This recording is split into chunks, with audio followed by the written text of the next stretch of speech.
fatkeq ka një bindje të gjerë publike që ky është një fenomen i përhapur. Bazuar dhe në fakte, sigurisht. Jo vetëm bindje publike. Dakor, nuk i kontestoj fare faktet të thëna nga ju apo edhe nga agjencitë huaja, por ajo që më intereson mua është që perceptimi është shumë i madh. Pra, njerëzit tashmë janë të bindur që kjo gjë ndodh në Shqipëri.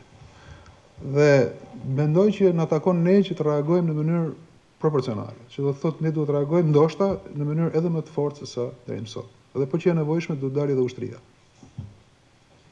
Zotë Ministër, Eltoni nga Gazeta Kur flisni për ta mbar, jo, të lutem, të ndalemi pak këtu. Kur thoni duhet dalë dhe ushtria, në një farë mënyrë po e konsideroni si emergjencë, sepse Ballkan Web vetëm pak minuta më parë ka publikuar një lajm ku thuhet që vetëm pak metra, 30 ose 50 metra nga pista e aeroportit të Rinasit, është gjetur dhe asgjësuar një parcel e madhe me kanabis sativa, çka do thotë edhe në vendin më të populluar dhe më të vëzhguar nga ajri të paktën kemi patur kanabis. Pra, kur flisni për ushtri e konsideroni si emergjencë? Jo. Faleminderit. Unë nuk e di këtë, është emergjencë apo jo. Unë thash nëse është e nevojshme për të dhënë një efekt reagus proporcional, edhe ushtria mund dalë. Sepse ne duhet japim këtë mesazh. Mua më intereson ky mesazh. Dhe për këtë jam i bindur që nga ky fenomen o ndahemi tani o nuk ndahemi më. O ndahemi tani, që sa ka filluar, ose kur ndahemi pastaj do jetë shumë vonë dhe shumë e dhimbshme. Dhe kjo është një përgjigje, kjo është një përgjigje që ne duhet ta japim. Jeni të bindur që do ta japim.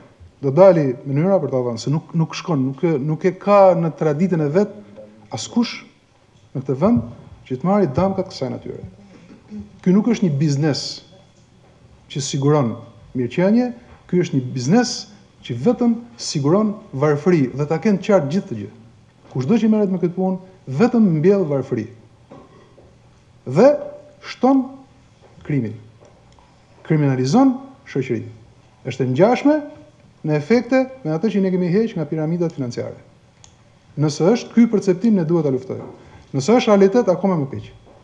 Unë këtë s'di t'ua them se nuk merrem me këtë sektor, por si njëri që merr me politikë, si antar i qeverisë, si doni ju konsiderojeni, jam për krijimin e xhandarmerisë, patjetër që po.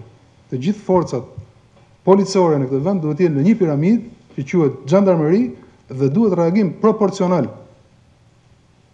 Fenomeni nuk luftohet me reagime të pjesshme apo me piramida që mund t'ja krijojmë në mënyrë ad hoc. Jo, kjo është diçka që duhet të jetë permanente. Sipas pikpamjes time dhe unë nuk kam asnjë ngarkesë apo shkarkesë në këtë çështje. Jam i bindur për këtë çështje. Nuk e kam kritik, kuptova, as sepse nuk e di se ç'është realiteti.